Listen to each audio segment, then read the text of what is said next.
بسم الله الرحمن الرحيم.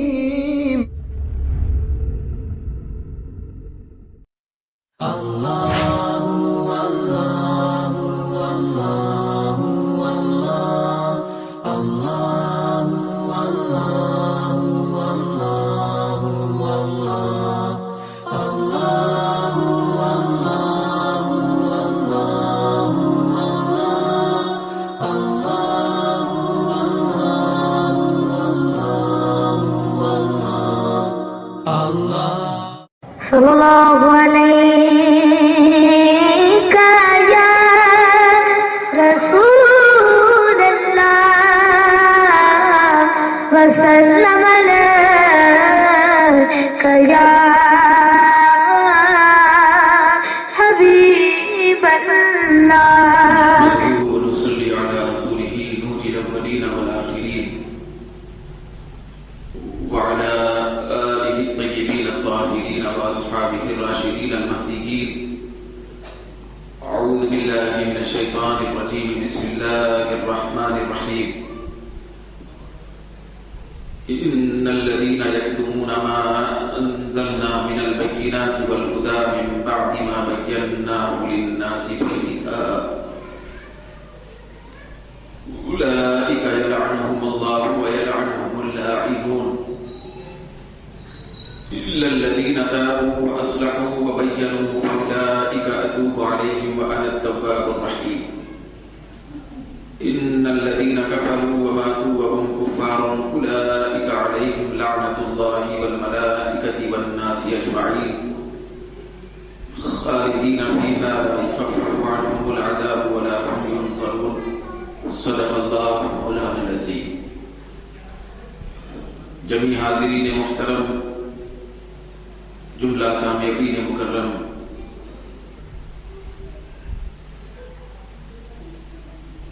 جن مقدس اور بابرکت آیات کی تلاوت کا شرف حاصل کیا گیا، یہ آیتیں جہاں ہمارے آقا سرور کون و مکان صلی اللہ علیہ وسلم کی عظمت کو بیان کر رہی ہیں،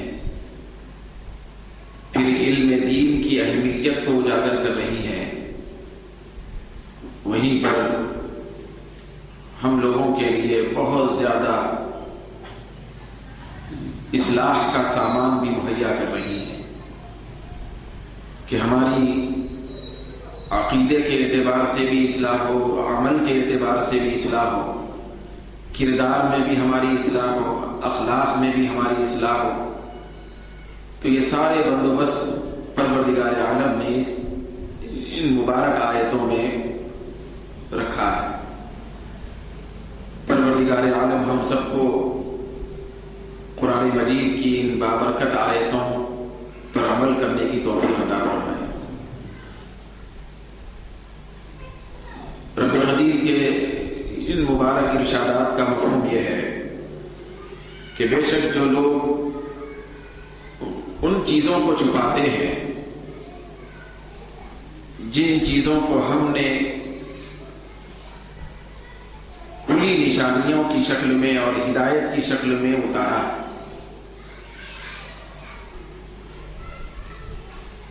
ہم نے ان کو لوگوں کے لیے کتاب میں بیان کر دیا تھا. اس کے بعد یہ لوگ ان اتاری ہوئی نشانیوں کو اور آیتوں کو، کھلی نشانیوں کو چھپاتے ہیں. تو ان لوگوں کے اوپر جو وبال آتا ہے وہ یہ ہے کہ یہی وہ لوگ ہیں جن پر اللہ لعنت بھیجتا ہے، اور لعنت کرنے والے بھی ان کے اوپر لعنت بھیجتے ہیں، سوائے ان لوگوں کے جنہوں نے توبہ کی اور اپنے آپ کو سدھار لیا اور وہ چھپانے کے عمل کو ترک کر کے بتانا شروع کر دی.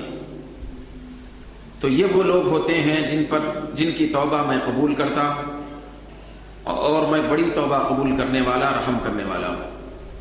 بے شک جو لوگ کفر کیے اور معاذ اللہ کفر کی حالت میں مر گئے تو یہ وہ لوگ ہوتے ہیں کہ جن کے اوپر اللہ کی لعنت ہوتی ہے، فرشتوں کی لعنت ہوتی ہے، پھر تمام لوگوں کی لعنت ہوتی ہے۔ اور ایسے لوگ جو کفر میں مرتے ہیں وہ ہمیشہ دوزخ میں رہنے والے ہوتے ہیں یا لعنت میں رہنے والے ہوتے ہیں۔ ان لوگوں سے بلا وقفہ، بغیر مہلت کے عذاب ہمیشہ وابستہ رہتا ہے۔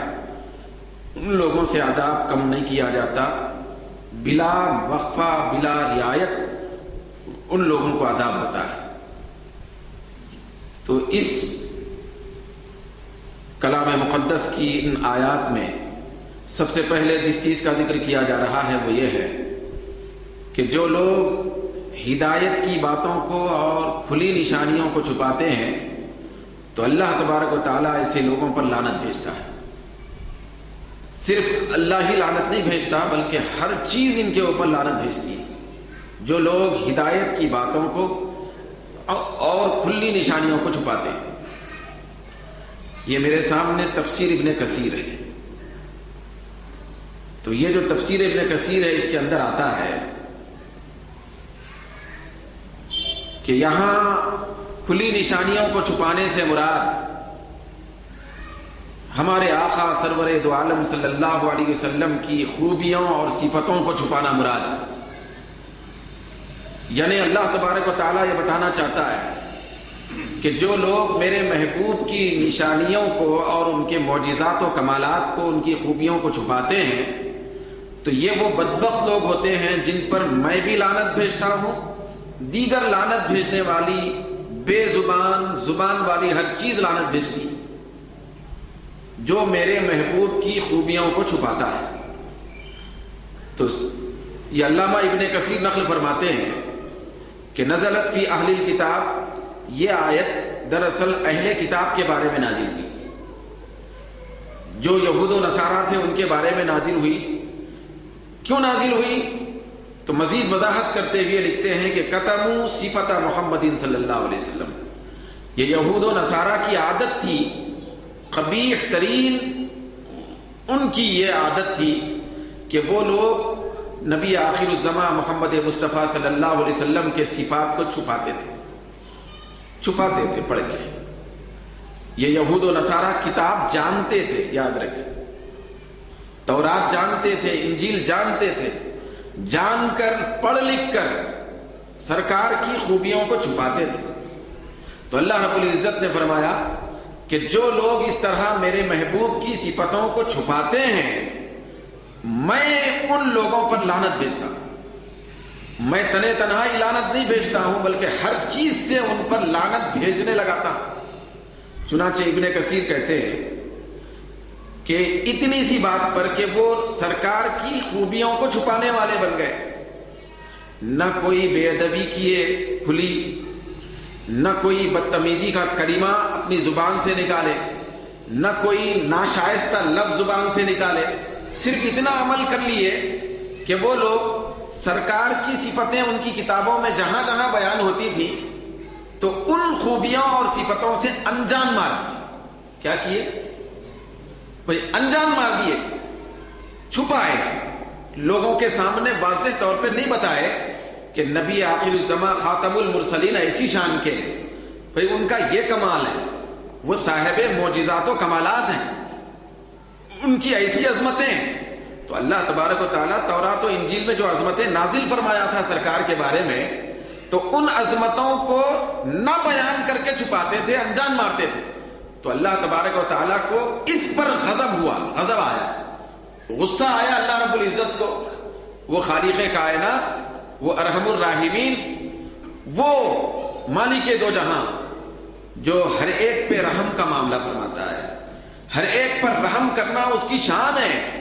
پروردگار عالم کی رحمت کے سائے میں ہی ہر آدمی زندہ رہتا ہے، تو اس کی رحمت جب اتنی وسیع ہے تو اتنی وسیع رحمت رکھنے والا رب، اس کی جو قہاریت اور جباریت ہے تو وہ اپنی قہاریت اور جباریت کی شان کے ساتھ پروردگار عالم نے بیان فرمایا کہ جو آدمی اگرچہ میرے محبوب کی خوبیوں اور کمالات کے سلسلے میں یا ذات کے سلسلے میں، عظمت کے سلسلے میں، رفت کے سلسلے میں، مرتبے کے سلسلے میں، درجے کے سلسلے میں بد زبانی نہ کیا ہو، بے ادبی کا کوئی لفظ نہ بولا ہو، صرف کمالات کو چھپا دیا ہو، انجان مارا ہو، پھر انجان مار کے آگے گزر گیا ہو، تو اللہ نے فرمایا کہ میں اس پہ لعنت بھیجتا ہوں اور دیگر چیزوں سے بھی لعنت بھیجنے لگاتا ہوں۔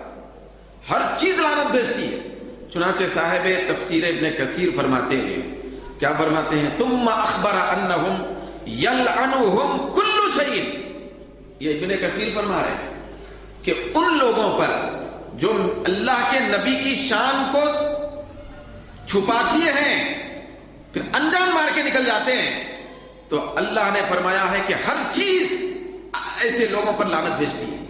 ہر چیز میں زمین پہ رہنے والے کنکر بھی ہیں، درخت پہ رہنے والے پتے بھی ہیں، سمندر میں رہنے والے قطرے بھی ہیں، آسمان میں چمکنے والے تارے بھی ہیں، اور سورج اور چاند کی شکل میں دکھائی دینے والی مخلوقات بھی ہیں۔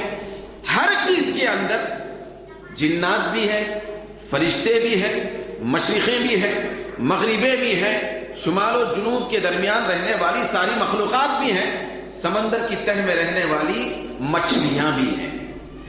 ہر چیز ایسے آدمی پر لعنت بھیجتی ہے، خدا بھی لعنت بھیجتا ہے جو نبی کی خوبیوں کو صرف چھپانے کا عمل اختیار کرتے ہیں، صرف چھپاتے ہیں۔ تو یہ ابن کثیر نے کہا کہ ثم اخبر انہم یلعنہم کل شیء علی صنیعہم ذلک، ان کی اس بدتمیزی اور برے کام پر ہر چیز ان کے اوپر لعنت بھیجتی ہے۔ تو وہ تھوڑا سا تقابلی انداز میں بیان کر رہے ہیں صاحب ابن کثیر، یہ علامہ ابن کثیر تقابل میں بیان کرنا چاہتے ہیں تاکہ اس کی اہمیت جو بات کی ہے وہ سمجھ میں آ جائے۔ تو آپ فرماتے ہیں کہ اللہ تعالیٰ پھر ہر چیز سرکار کی خوبیوں کو نہ بیان کرنے والے پر ایسی ہی لعنت کرتے ہیں جیسے کہ سرکار کی خوبیوں کو جاننے والے کے سلسلے میں ہر چیز مغفرت کرتی ہے۔ یہ علامہ ابن کثیر کا جملہ ہے، وہ فرماتے ہیں کہ فَكَمَا أَنَّ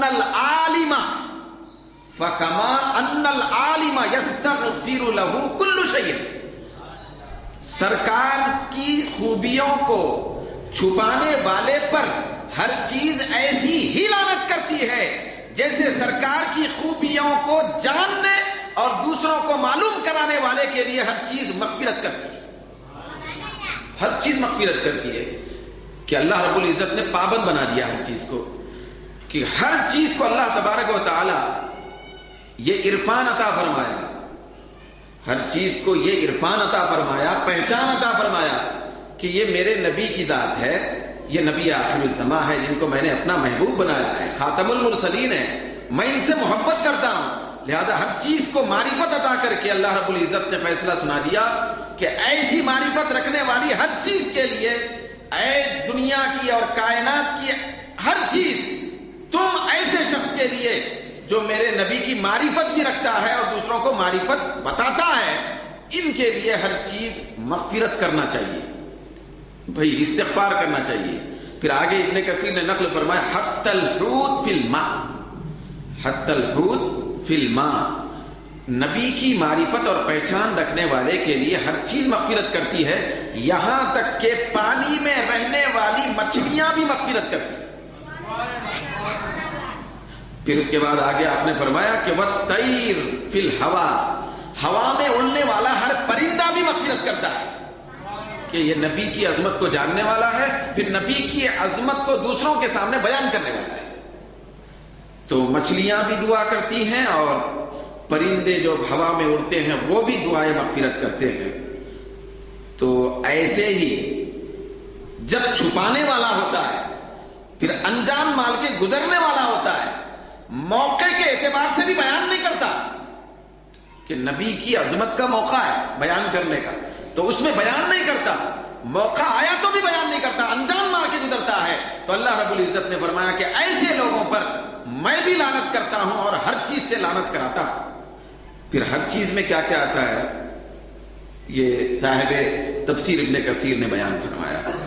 کیا فرمایا کہ آپ نے فرمایا کہ ہر چیز، ہر لعنت کرنے والے سے مراد یعنی دواب الارض، زمین کے چوپائے بھی لعنت کرتے ہیں، زمین کے چوپائے بھی لعنت کرتے ہیں.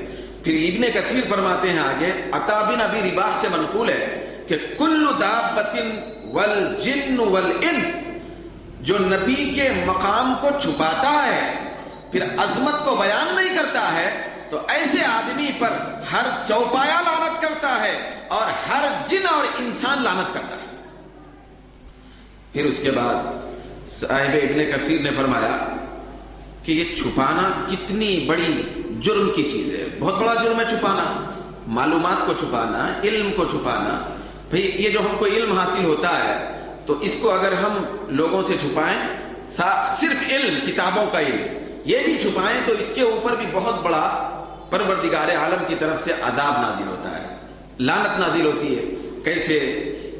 تو ابن کثیر کہتے ہیں کہ حضرت سیدنا ابو ہریرہ رضی اللہ تعالیٰ عنہ سے روایت ہے، سرکار دو عالم صلی اللہ علیہ وسلم نے فرمایا کہ من سئل عن علم، جس آدمی سے علم کے بابت پوچھا جائے، بھئی علم کے بارے میں پوچھا جائے، پھر جس سے پوچھا جا رہا ہے وہ معلوم بھی اس کو، جو سوال کیا جا رہا ہے تو اس سوال کا جواب وہ جانتا ہے، تو جاننے کے باوجود پوچھنے والے کو جواب نہیں دیتا ہے، فَكَتَمَهُ، اس کو چھپاتا ہے، تو الجم یوم القیامت بلجام من نار، تو ایسے آدمی پر ایسا عذاب آتا ہے جو علم کی بات پوچھی جائے تو بتانے سے گریز کرتا ہے، بتانے سے منہ کو بند کرتا ہے، علم کی بات بتاتا نہیں ہے، معلوم رکھنے کے باوجود اس کو چھپاتا ہے، تو اللہ تبارک و تعالی قیامت کے دن اس کے اوپر آگ کی لگام پہنائے گا.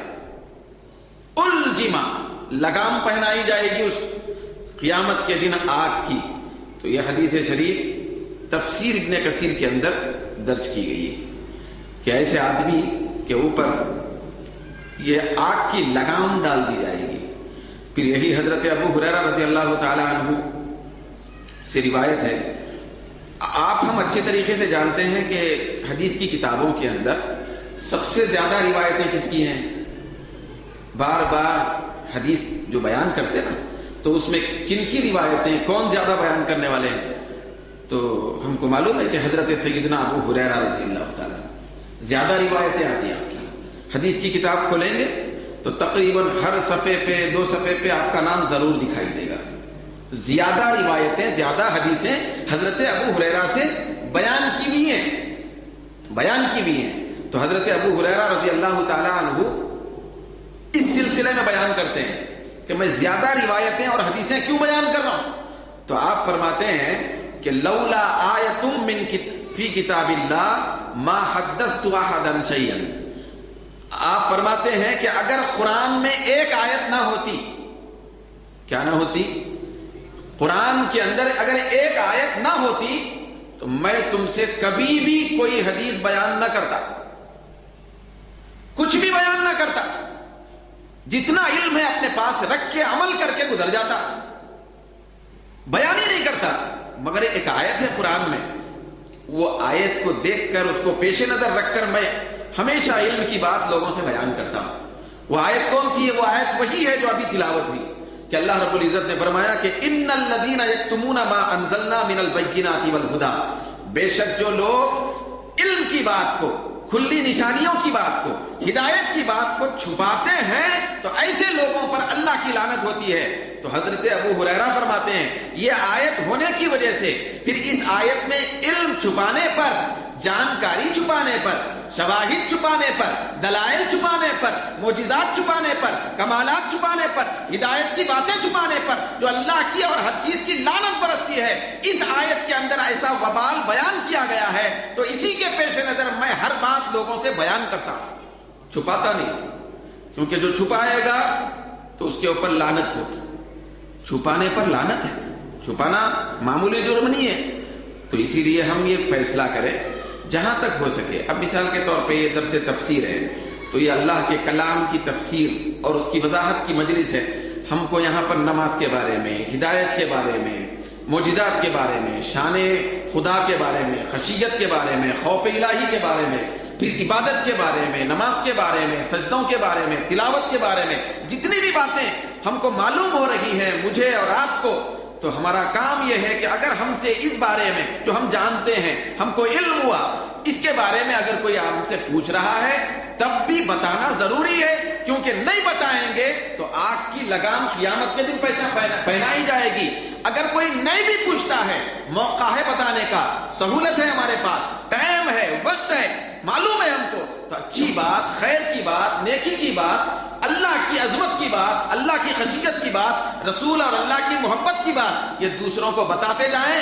ہر بتانے پر اللہ تبارک و تعالیٰ کا قانون ہے، جتنی بار ہم بتاتے جائیں گے اتنی بار ساری کائنات کی ہر چیز، حتیٰ کہ پانی میں رہنے والی، سمندر میں رہنے والی مچھلیاں، ہواؤں میں اڑنے والے پرندے ہمارے حق میں دعائیں مغفرت کرتے رہیں گے. ہم کو پتہ ہی نہیں ہو دعائیں مغفرت ہو رہی.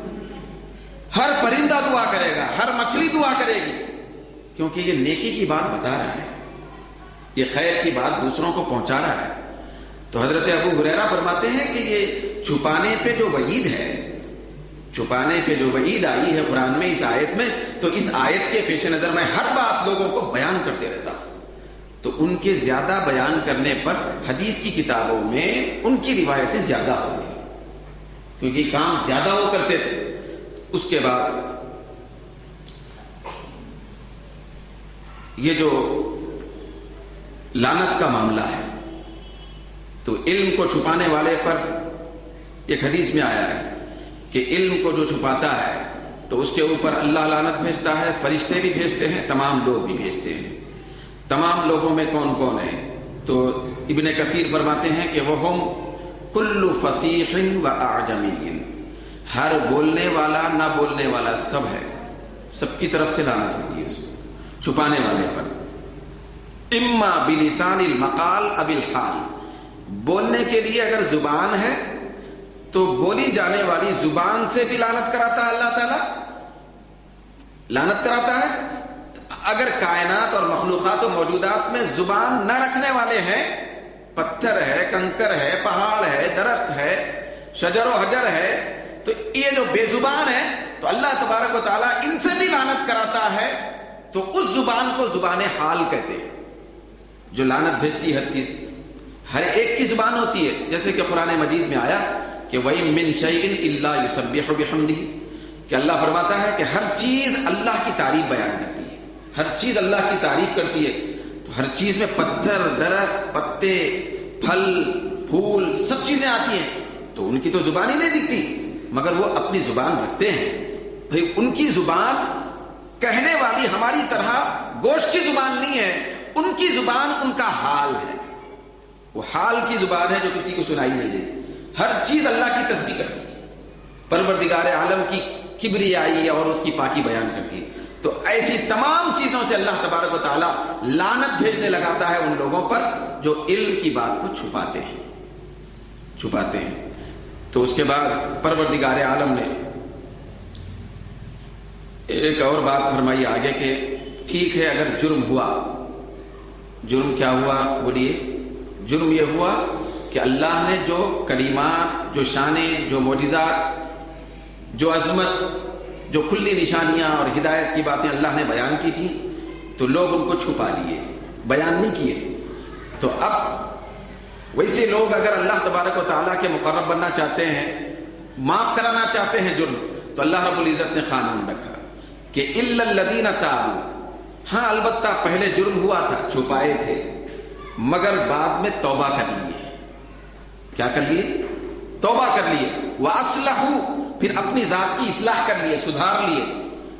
وَبَيَّنُوا، یہ خاص لفظ ہے کہ پہلے حق بات چھپاتے تھے، بیان نہ کرتے تھے، انجام مارتے تھے، بیان نہیں کرتے تھے.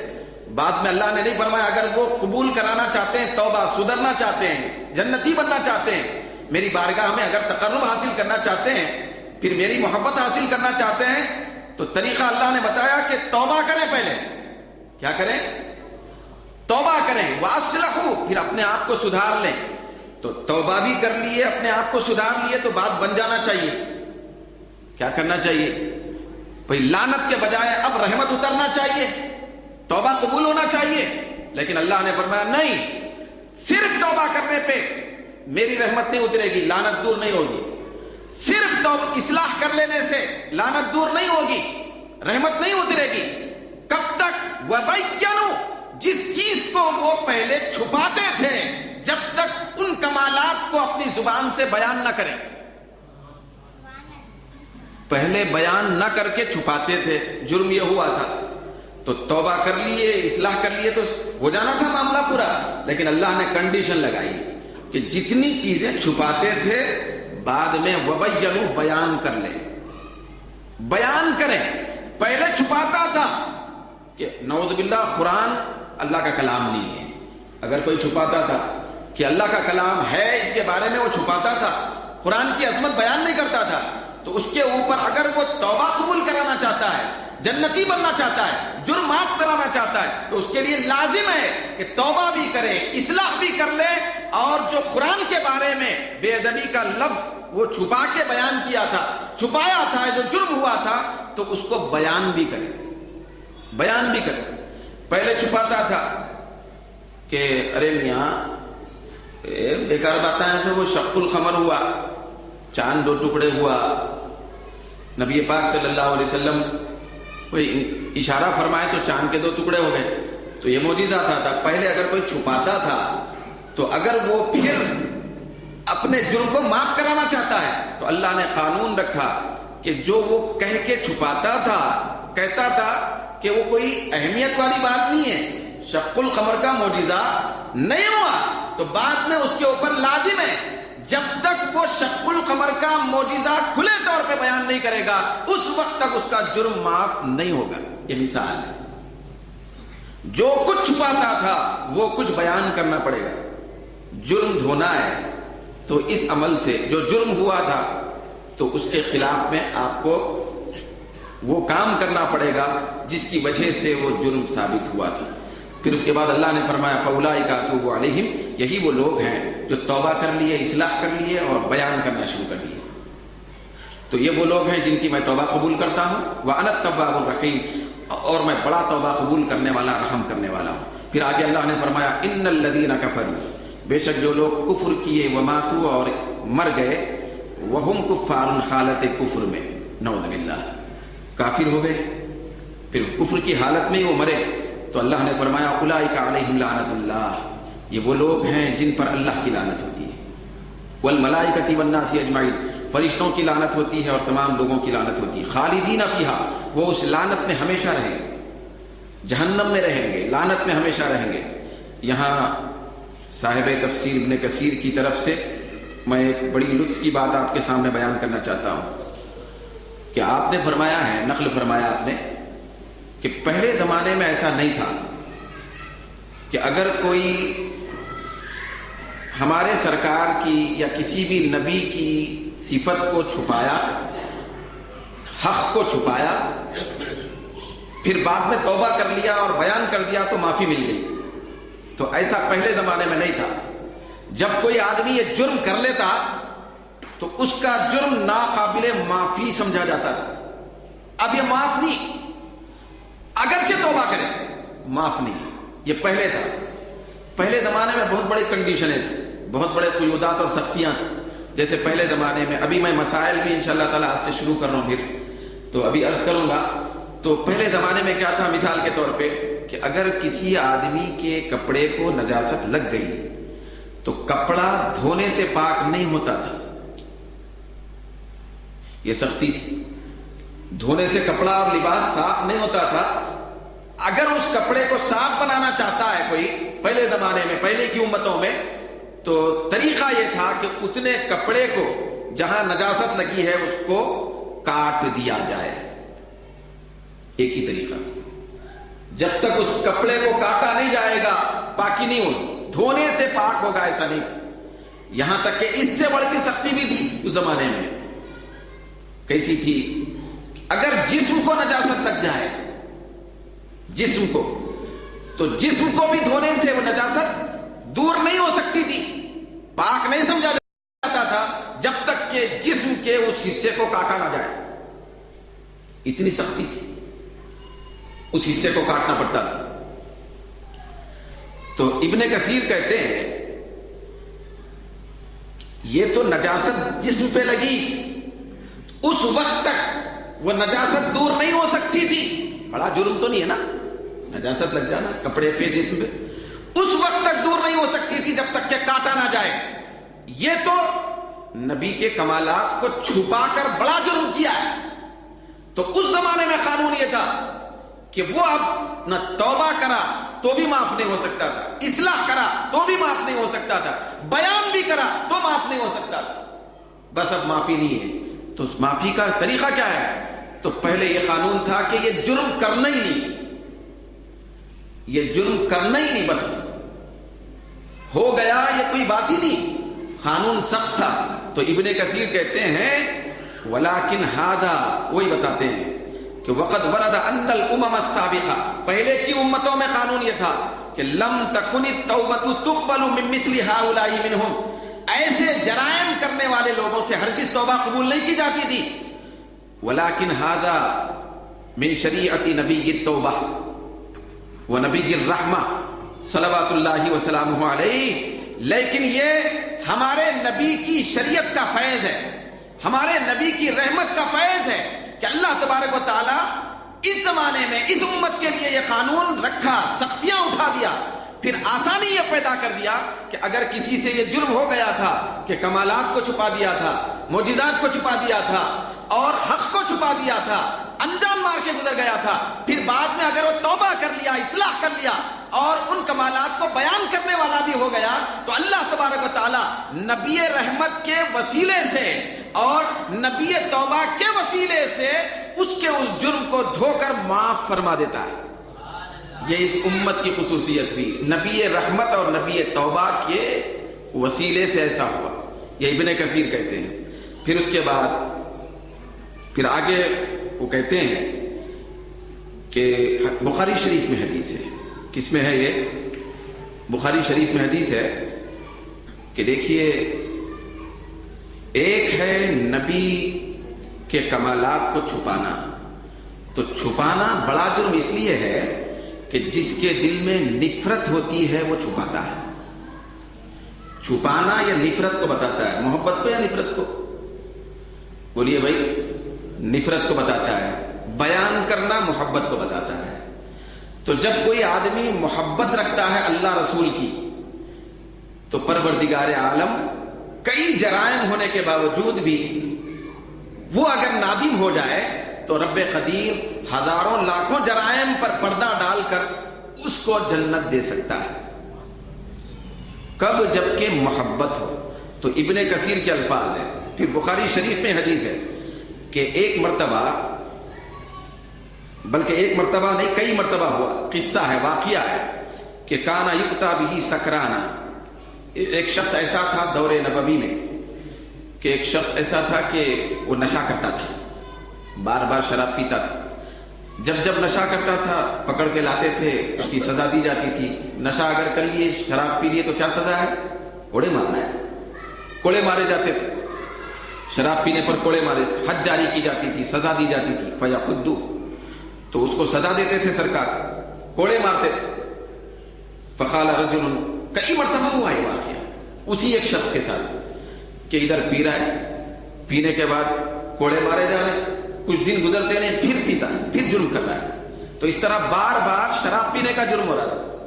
بخاری شریف میں حدیث ہے، ابن کثیر نے نقل فرمایا کہ بار بار جب یہ جرم ہو رہا تھا اور کوڑے بھی لگتے تھے، سزا بھی ہوتی تھی، تو ایک مرتبہ ہر بار دیکھ دیکھ کر ایک شخص، لوگوں میں سے ایک شخص، فقال رجل، ایک شخص نے کہا لعنہ اللہ. کیا کہا اس نے؟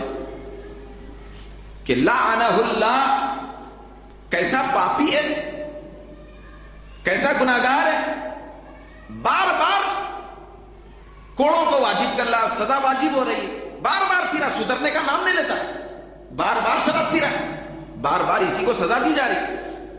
تو لعنہ اللہ، اللہ اس پہ لعنت کرے. تو ایک شخص دیکھ دیکھ کے لوگوں میں سے یہ کہنے لگا، کہا کہ اللہ اس پہ لعنت کرے، بار بار پہ.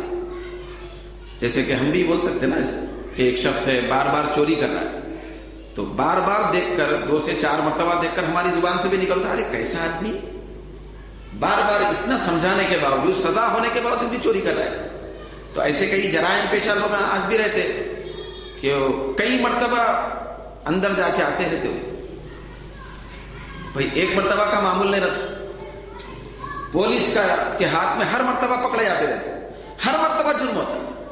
آئے دن پیپروں میں رہتا کہ اس کا کیس فلاں ناکے میں بھی ہے، فلاں میں بھی بک ہے، فلاں میں بھی بک ہے، اس معاملے میں ایک کئی مرتبہ پکڑا گیا. تو بار بار جرائم کرنے والے لوگ بھی رہتے ہیں. تو اس شخص سے وہی جرم ہو رہا تھا بار بار. تو ایک شخص نے کہا اللہ اس پہ لعنت کرے. دیکھ کے کہا اللہ لعنت کرے. ما اکثر ما یؤتی بہ، کتنا زیادہ اس کو لایا جا رہا، کتنا زیادہ اس کو سزا دی جا رہی، لیکن سدھرنے کا نام نہیں لیتا. اللہ لعنت کرے. تو وہ شخص لعنت بھیج دیا اس پہ. کس پہ؟ بار بار شراب پینے والے پہ. بہت بڑا جرم ہے شراب پینا. تو ابن کثیر کہتے ہیں بخاری میں آیا فقال رسول اللہ صلی اللہ علیہ وسلم، بھئی اس شخص کے لعنت کے بھیجنے کو دیکھ کر، لعنت کے کلمے کو سن کر سرکار کونین صلی اللہ علیہ وسلم نبی رحمت نے فرمایا لا تلعنہ، اے اس گناہگار پر لعنت بھیجنے والے، بار بار شراب پینے پر لعنت کرنے والے شخص، لا تلعنہ، اس پہ لعنت مت کر. کیوں مت کر؟ تو آقا نے فرمایا فإنہ یحب اللہ ورسولہ، کیونکہ جس شخص کو تو جرائم کا مرتکب پا کر بار بار شراب پینے پر لعنت بھیجا ہے، اس پہ لعنت کرنے سے اپنے آپ کو روک لے. کیوں؟ اس لیے کہ تجھے نہیں معلوم کہ یہ اللہ اس کے رسول سے محبت کرتا ہے. کون؟ یہ شراب پینے والا اللہ رسول سے محبت کرتا ہے. یہ بخاری شریف میں حدیث ہے. پھر بخاری شریف میں بھی ہے، مسند ابو یعلا میں بھی ہے.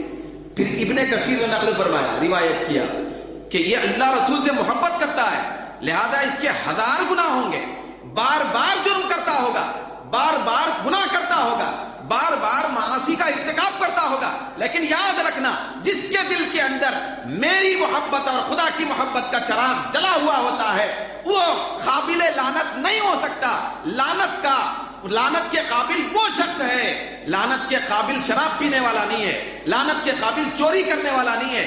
وہ میں کلین چٹ نہیں دے رہا ہوں بھائی کہ لعنت کے قابل وہ نہیں ہے، تو بھائی لعنت کی بات کرنی صرف، سزا اس کو ہوگی، کوڑے مارے جائیں گے، ایسے جرائم کرنے والے کو سخت سے سخت سزا دی جائے گی. اگر بہت زیادہ وہ بار بار کر رہا گناہ کا ارتکاب، شہر بدر کر دیا جا سکتا ہے، سوسائٹی کا سے بائیکاٹ اس کا کر دیا جا سکتا ہے. میں صرف لعنت کی بات کر رہا ہوں. سب سے بڑا عذاب اگر کسی مجرم پر ہے تو وہ عذاب کی شکل ہے لعنت. اللہ لعنت کرنا سب سے بڑا عذاب ہے. اللہ لعنت کرنا، کیوں؟ یہ لعنت یہ ہمیشہ رہنے والی چیز ہے، جہنم کے اندر میں ڈھکلنے والی چیز ہے، جہنم میں جانے کے بعد ہمیشہ جہنم میں رکھنے والی چیز ہے. تو اللہ کے حبیب صلی اللہ علیہ وسلم فرماتے ہیں جس آدمی کے دل میں، جس گناہگار کے دل میں اگرچہ وہ بار بار جرم کر رہا ہوگا، اگرچہ بار بار شراب پی رہا ہوگا، اگرچہ بار بار چوری کر رہا ہوگا، اگرچہ بار بار جوا کھیل رہا ہوگا، اگرچہ بار بار گناہوں کا ارتکاب کرتا ہوگا، لاکھوں گناہ ہوں گے، سمندر کے قطروں سے زیادہ گناہ ہوں، زمین کے ذرات سے زیادہ گناہ ہوں، درختوں کے پتوں سے زیادہ گناہ ہوں، آسمان کے ستاروں کی تعداد سے زیادہ گناہ ہوں، لیکن اگر اس کے دل کے اندر خدا اور مصطفیٰ کی محبت ہے تو وہ سزاؤں کا قابل تو ہو سکتا ہے لیکن لعنت کا حقدار نہیں ہو سکتا. لعنت کا حقدار نہیں ہو سکتا. اس پہ لعنت مت بھیج، کیونکہ یہ اللہ اس کے رسول سے محبت کرتا ہے. یہ محبت اس کو لعنت سے بچائے گی اور ہمیشہ کے دوزخی ہونے سے بچائے گی. پھر وہ محبت جو چراغ جل رہا ہے تو اللہ تعالیٰ اسی محبت کو دیکھ کر قیامت کے دن ایسا بھی فیصلہ فرما سکتا ہے. کئی ایسے گناہگار ہوں گے، حدیثوں میں آیا کہ جن کو اللہ تبارک و تعالیٰ، بڑے بڑے گناہگار بھی ہوں تو اللہ کی رحمت ہے، وہ اس کی مشیت ہے. بھئی اس کی مشیت ہے کہ وہ بڑے بڑے گناہگار کو معاف فرمائے گا. تو لعنت بھیجنے کے قابل وہ ہے. کون ہے لعنت بھیجنے والا، بھیجنے کے قابل؟ لعنت کا مستحق اور حقدار کون ہے؟ تو ابن کثیر کہتے ہیں کہ فدل، اب دلیل ہے اس بات پر، اب یہ بات ثابت ہو رہی ہے کہ ان من لا يحب اللہ ورسولہ یلعن، یہ ابن کثیر کے الفاظ ہیں. تو وہ کہتے ہیں اس سے ثابت ہو رہا ہے، کیا نتیجہ ثابت ہو رہا ہے؟ وہ کہتے ہیں جس کے دل میں اللہ رسول کی محبت ہے، 1000 معصیت ہوگی اور گناہ ہوگا لیکن وہ لعنتی نہیں ہوگا. تو اس کا مطلب یہ ہوا لعنتی کون ہے؟ تو کہتے ہیں لعنتی وہ ہے جس کے دل میں خدا اور مصطفیٰ کی محبت نہیں ہوتی. بھئی اللہ رسول کی محبت سے جو سینہ خالی ہے وہ لعنتی ہوتا ہے. وہ کیا ہے؟ لعنتی. چنانچہ سب سے پہلا لعنتی کون ہے؟ آپ سے پوچھ رہا ہوں، سب سے پہلے جس کے اوپر لعنت ہوئی کون ہے؟ وہ ابلیس اور شیطان ہے. شیطان کون ہے؟ بھئی شیطان گناہ کرنے والی ذات کا نام نہیں ہے. یہ شیطان اتنی عبادت کرنے والا تھا کہ اس کی عبادت سے روئے زمین کا ایک حصہ بھی خالی نہیں، ہر جگہ سجدے کرا تھا. تو لعنتی کب ہوا وہ؟ اللہ اس پہ لعنت کب بھیجا؟ کس وقت بھیجا؟ اس وقت بھیجا کہ اللہ نے فرمایا تھا کہ میرے آدم جو نبی ہیں ان کا ادب کر. بھئی ان کا ادب کر. تو اس زمانے میں ادب کا سسٹم سجدہ کرنا تھا. پھر اب حرام ہے سجدہ، کسی کو سجدہ نہیں کر سکتے، حرام ہے سجدہ کرنا، کسی غیر خدا کو سجدہ کرنا حرام ہے. مگر اس زمانے میں یہ ادب کے طریقے کے طور پر جائز تھی. تو اللہ نے فرمایا تھا کہ اسجدوا لآدم، مطلب جب فرشتوں سے کہا تھا کہ آدم کو سجدہ کرو تو شیطان سجدہ نہیں کیا. سجدہ نہیں کرنا یہ اس بات کی دلیل ہے کہ اس کے دل میں آدم کا ادب اور محبت نہیں تھی. نبی کی محبت سے جب اس کا سینہ خالی تھا تو اللہ تبارک و تعالیٰ اس کو لعنتی بنا دیا. تو ابن کثیر وہی کہتے ہیں کہ جس کے دل میں اللہ رسول کی محبت نہیں ہوتی وہ لعنتی ہوتا ہے، یلعن، اس پر لعنت کی جاتی ہے. تو یہ ہونے کے بعد اب میں مزید بات مختصر کر کے پھر مسئلہ بیان کرنا چاہتا ہوں. مسائل بھی انشاءاللہ تعالیٰ شروع ہو رہے ہیں. پھر تو چونکہ ہم کو عملی زندگی میں بھی تبدیلی لانا ہے، پھر ہم ایسا نہیں ہونا ہے کہ صرف ایمان کو مضبوط کرنے کی بات کریں، عقیدے کو مضبوط کرنے کی ہی بات کریں، پھر وہ ہمیشہ جو ہے نا پھر عقیدے اور ایمان کی سوچیں. ایمان ہونے کے بعد، ایمان کی پختگی کے بعد پھر عقیدے کی صحت کے بعد جب درجہ آتا ہے تو عمل کا ہے. بھئی عمل بھی ہونا ہے. قرآن مجید میں جہاں ایمان کی بات آئی، بھئی الا الذین آمنوا وعملوا الصالحات، کہ ایمان پہلے ہے پھر اس کے بعد عمل ہے. تو ایمان کے بعد ذمہ داری آ جاتی ہے عمل کی. تو عمل اصلاح والا ہونا چاہیے. بھئی عمل اچھا اور درست ہونا چاہیے. تو عقیدہ بھی درست ہونا، ایمان بھی صحیح ہونا، پھر اس کے بعد عمل بھی صحیح ہونا. تو عمل کی دنیا بھی آباد کرنا ہے. تو چنانچہ یہ جو میں نے باتیں آپ کے سامنے عرض کیا، تو اس کے سلسلے میں مزید ایک بات آپ کے سامنے بیان کرتے ہوئے اپنی بات کو پھر وہ مسائل کی طرف لانا چاہتا ہوں. مسائل کی طرف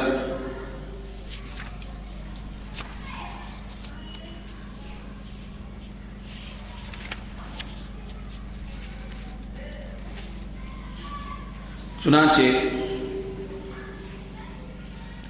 صاحب تفسیر روح البیان یہ فرماتے ہیں کہ دیکھو حدیث خبر کے اندر آیا ہے، وہ فرماتے ہیں تفسیر میں بیان کیا گیا کہ ہم لوگوں کو چاہیے کہ لعنت جو ہے اس کے وبال کو سمجھتے ہوئے اس سے بچنے کی کوشش کریں.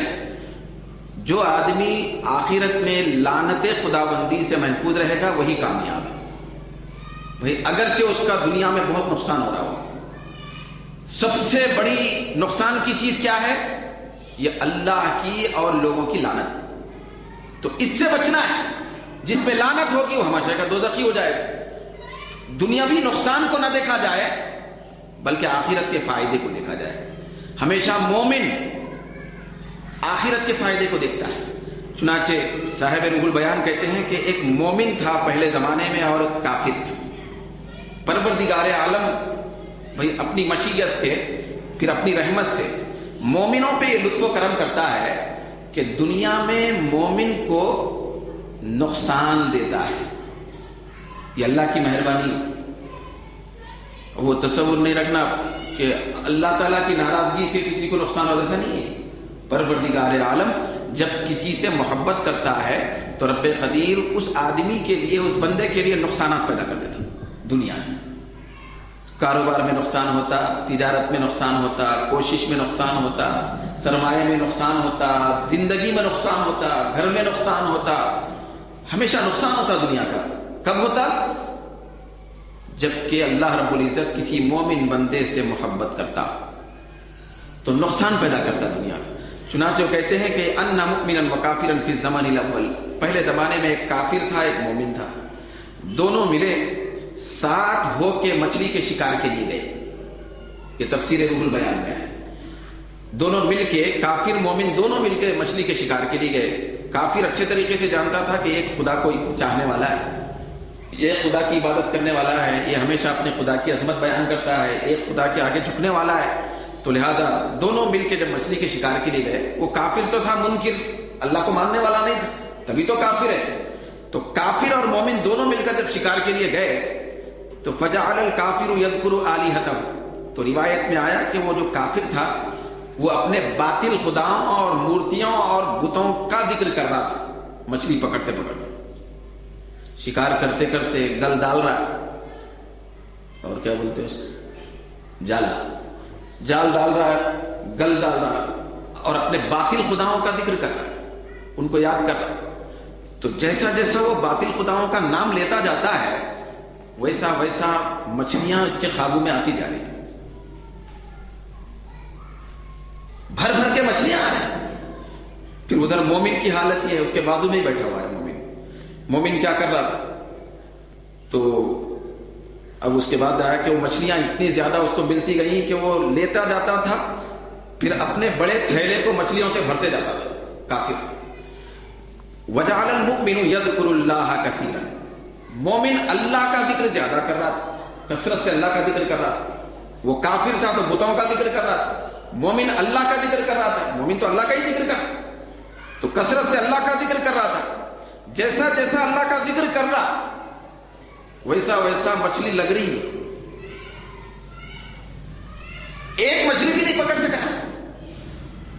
فلا یجیء شیء، کچھ بھی ہاتھ نہیں آیا۔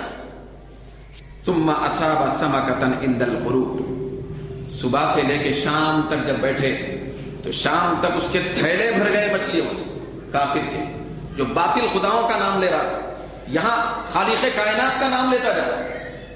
تو صبح سے شام تک مچھلیاں قابو میں نہیں آئی، یہاں تک کہ جب سورج غروب ہونے کا وقت آیا تو روایت میں آتا ہے کہ ایک مچھلی پکڑی گئی، سمکتن، ایک مچھلی ہاتھ آئی۔ اچھا ایک مچھلی کا بھی کیا ہوا دیکھیے۔ اب یہاں پروردگار عالم مطلب کیسا دیکھنا چاہتا ہے اپنے بندے کو، اس کی نیت کو کیسا بتانا چاہتا ہے، کیسا پرکھنا چاہتا ہے، کیسا امتحان لینا چاہتا ہے۔ چلو ایک بھی مچھلی نہیں ملتی تو ذرا چل جاتا تھا، پھر بھی افسوس ذرا کم ہوتا تھا۔ وہ ایک مچھلی ملی، ہاتھ آئی، وہ جو ہم بولتے نہیں کہ منہ میں کا نیوالا چھینی، تو اس پہ افسوس زیادہ ہوتا نا۔ ارے بھائی نیوالا ہی نہ ہو تو، دسترخوان ہی نہ ہو، ڈش نہ ہو کھانے کی، تو اس پہ برداشت کر سکتے ہیں، قابو ہو سکتا ہے، افسوس کم ہوگا۔ نیوالا بریانی کا قریب جاتے جاتے چھین لیا جائے تو افسوس زیادہ ہوتا ہے۔ مگر اللہ رب العزت کی یہ شان ہے، وہ شان ہے کہ اللہ تعالیٰ اپنے چاہنے والے بندوں کو اس طرح اس راستے سے گزارتا ہے، دنیا میں ہر اعتبار سے اس کو پرکھا جاتا ہے، اس کو جانچا جاتا ہے، کہاں اس کی نیت میں کس زاویے سے جھول آئی۔ کبھی تو بھی نیت میں جھول آتی کا دیکھیں گے، لوگوں کو بتانا چاہتا ہے، فرشتوں کو بتانا چاہتا ہے کہ دیکھو میں نے انسان کو کس طرح خلافت دے کے اتنا بڑا بنایا تھا، جس پر تم نے کہا تھا کہ ان کو خلیفہ کیوں بناتے، ذرا دیکھو کہ اس کو کس طریقے سے نقصان کے پورے سامان کر کے آزما رہا، ذرا دیکھو اس کی شان، میرے بندے کو دیکھو کیسا پرکھا جا رہا ہے۔ تو ایک مچھلی ہاتھ لگی، فاستربت فوقعت فی الماء، روایت میں آیا کہ وہ ہاتھ میں جب آئی تو وہ بھی بے چین ہو کر ادھر ادھر مچلنے کودنے لگی، اور چکنی تھی تو وہ ہاتھ میں جو آ چکی تھی وہ بھی چھن کے پانی میں گئی، پانی میں گر گئی مچھلی جو ہاتھ کو آئی تھی، ایک مچھلی صبح سے لے کے شام تک۔ پھر ادھر کافر کے تھیلے بھرے ہوئے، کافر کے تھیلے بھرے ہوئے، تو فوقعت فی الماء، پانی میں گر گئی۔ تو ہوا ہے کہ فرجال المؤمن ولیس معه شیء، مومن اٹھ کے واپس ہونے لگا جبکہ اس کے ساتھ ایک بھی مچھلی نہیں تھی. ورجع الکافر وقد امتلأت شبکتہ، پھر کافر واپس ہو رہا تھا تو اس کی تھیلی بھر چکی تھی، تھیلے بھر چکے تھے. تو فاسف ملک المؤمن المؤکل علیہ، سبحان اللہ. جب وہ مومن واپس ہو رہا تھا ایک بھی مچھلی ہاتھ نہیں آئی. ہم جیسے لوگ بودے، ہمارا کیا عالم ہے بھائی؟ ہمارا عالم یہ ہے ہر مہینہ تنخواہ برابر دلا رہا تھا، وہ ایک مہینہ تنخواہ نہیں دلایا تو کیا کیا ہماری زبان پہ آتے رہتے، سوچ کیسی بدلتے رہتے. روزانہ دکان میں کاروبار چل رہا تھا، ایک دن نہیں چلا کے وہ آزماتا ہے بھائی، نہیں چلاتا ہو. چلو 10 سال سے کاروبار آپ کا چلا رہا ہے، 1 سال نہیں چلایا تو کیوں اتنا زیادہ تلملاتے ہیں؟ تو یہی دیکھنا چاہتا ہے. یہ ایمان کی حقیقت نہیں ہے کہ اللہ کے فیصلے پہ ہم تلملانے والے ہو جائیں. ایمان کی حقیقت یہ نہیں ہے. صحابہ کے ایمان کو کیسا کیسا لوگوں کے سامنے جانچا گیا، ذرا دیکھیں کہ پیٹوں کو ننگی کر دیا گیا صحابہ کرام. پھر عرب کی گرمی میں جس پہ ننگے پیر ایک قدم رکھنا داغ پیدا کر لینے کے برابر ہے پیر میں، تو ایسے ایسی گھڑی دھوپ میں صحابہ کرام کو ننگی پشتوں پر لٹایا جاتا، اور اتنا ہی نہیں کیا جاتا، سینے پہ گرم گرم پتھر اور چٹانے لا کے رکھ دیے جاتے. ذرا وہ منظر یاد کریں کہ کیسا عالم ہوتا ہوگا. پھر شخصیتیں کیسی تھی معلوم ہے؟ ہمارے جیسے تھے. ان سے بڑی شخصیتیں کوئی ہیں؟ بڑے بڑے اولیاء غوث ان کے مرتبے کو نہیں پہنچ سکتے. اتنی بڑی شخصیتیں، تو ان کو ایسے راستوں سے گزارا جاتا تھا. کیوں؟ اس لیے کہ پروردگار عالم چاہتا تھا یہ بڑے ہیں نا میرے بندے، تو ان کو آخرت میں سارے لوگوں میں سب سے بڑی بڑائی دینا چاہتا، بڑائی دینے والا ہوتا. تو چنانچہ وہ ہوا ہے. یہاں پہ عجیب لطف کی بات یہ ہے، مومن جب خالی ہاتھ واپس ہو رہا تو وہ ایسی شان کا مالک تھا، اللہ سے ایسی محبت کرنے والا تھا. ہمارے جیسی بودی محبت نہیں تھی، کچی محبت نہیں تھی. کتنی پکی محبت تھی، کتنی پکی محبت تھی کہ فرشتے بھی ڈگمگا گئے. فرشتے بھی، کیسا تیرا بندہ ہے. آپ ہم جانتے ہیں ہمارے پاس ہماری نگرانی لکھنے کے لیے فرشتے ہیں، ہے نا؟ ایمان ہے، فرشتے ہیں، حقیقت میں ہیں الحمدللہ. تو یہ جو فرشتے ہی ہیں.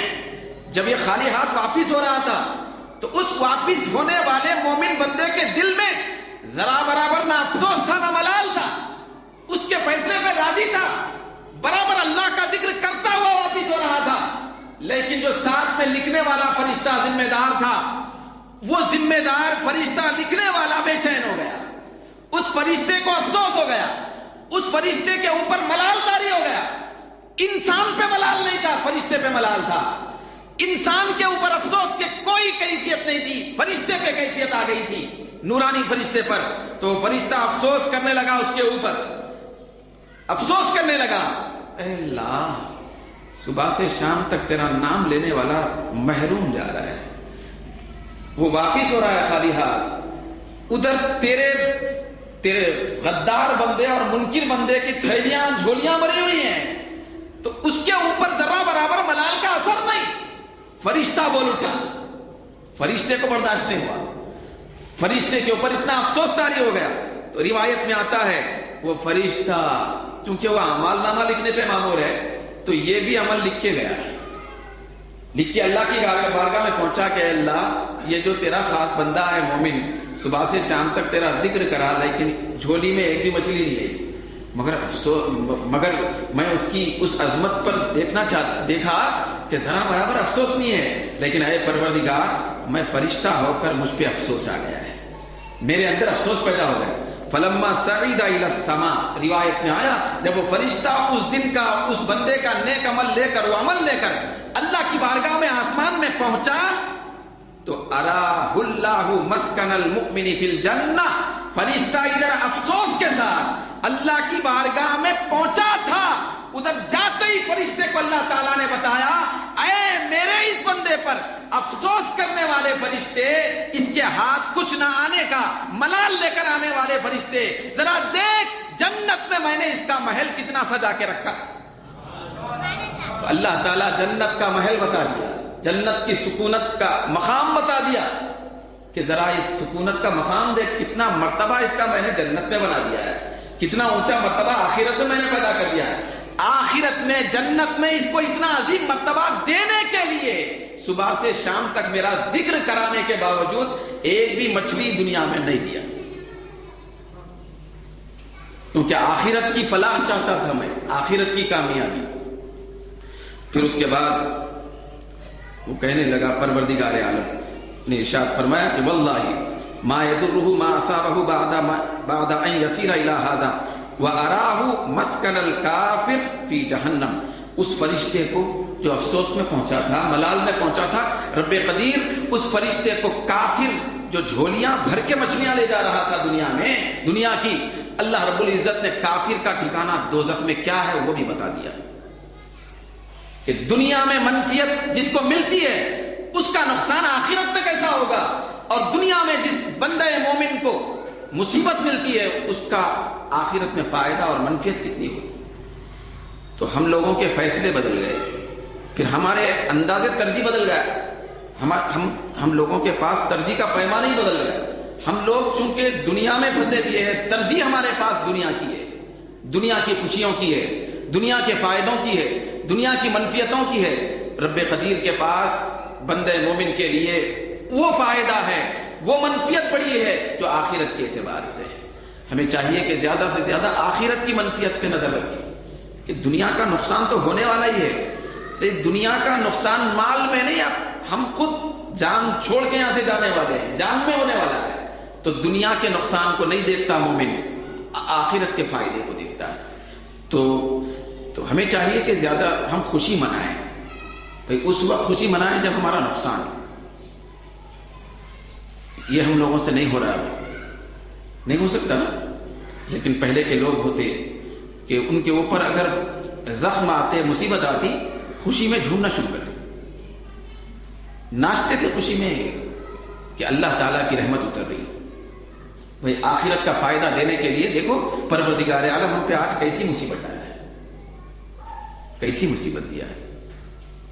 پھر وہ لوگ اتنا زیادہ سکون پاتے تھے مصیبتوں سے، ان کے پاس نہ بھوک سے کوئی نقصان کی کیفیت طاری ہوتی تھی، نہ پیاس سے، کچھ نہیں ہوتا. حضرت شیخ المشائخ سلطان المشائخ سیدنا خواجہ نظام الدین محبوب الہی رحمۃ اللہ علیہ کے بارے میں آیا. محبوب الہی کہ وہ بچپنے میں ان کی تربیت خود ایسی ہوتی تھی، اچھے ماحول میں، اپنی والدہ ماجدہ کے ساتھ رہتے تھے. بچپنے میں والد گرامی کا سایہ سر سے اڑ گیا ہے، تو والدہ ماجدہ کے ساتھ رہتے تھے. تو والدہ تنے تنہا جو بھی کوشش کرتی، محنت کرتی، تو اس کمائی سے سب کو کھلاتی تھی. لیکن ایسا بہت سارے وقت ہوتا تھا کہ کسی دن ایک دانہ بھی نہیں ملتا تھا، ایک دانہ بھی نہیں ملتا تھا. تو جس دن کچھ بھی کھلانے کے لیے نہیں ہوتا والدہ کے پاس، پھر ایک دانہ بھی بچے کے لیے میسر نہیں آتا، پھر حضرت محبوب الہی بھوک کی وجہ سے والدہ سے جا کے لپٹتے، بچپنے میں لپٹ کے کہتے امی جان کھانا چاہیے. تو والدہ ماجدہ اتنا فرماتی تھی کہ بیٹا آج آپ کو کھانا نہیں ملے گا. تو محبوب الہی پوچھتے کیوں نہیں ملے گا امی جان؟ تو والدہ فرماتی اس لیے کہ بیٹا آج ہم اللہ کے مہمان ہیں. کیا فرماتے ہیں؟ صرف بھئی آج ہم اللہ کے مہمان ہیں. جب یہ کلمہ والدہ ماجدہ کی زبان سے حضرت محبوب الہی سنتے، وہ فرماتے ہیں، تو اس سے اتنا سکون ملتا تھا، میں پلٹ کے عرض کرتا تھا امی جان ایسا روزانہ اللہ کے مہمان ہو جائیں تو کتنی بڑی خوش نصیبی ہے کہ آج ہم اللہ کے مہمان بن گئے. تو دوستو کھانے پینے میں ہم لوگوں کے مہمان ہوتے ہیں، پروردگار عالم نہ کھلا کے نہ پلا کے مہمان اپنا بناتا ہے. تو اللہ کی مہمانی کی سوچیں گے یا دنیا کی مہمانی کی؟ بھئی اللہ کی ضیافت کی سوچیں گے یا دنیا کی ضیافت کی؟ وہ اللہ کے مہمان. تو چنانچہ یہ کیفیت پہلے کے لوگوں میں تھی. وہ لوگ کیسے ایمان کے پختے تھے، پھر عمل کے کیسے بہت زیادہ شوقین تھے، پھر اللہ کا خوف اور اللہ رسول کی محبت کتنی زیادہ ان کے دلوں میں مضبوط تر تھی کہ وہ لوگ دنیا کی کسی بھی مصیبت کو خاطر میں نہیں لاتے تھے۔ تو اللہ رب العزت سے دعا ہے کہ رب کائنات ہم سب کو ان کلمات مقدسہ کی برکتوں سے مالا مال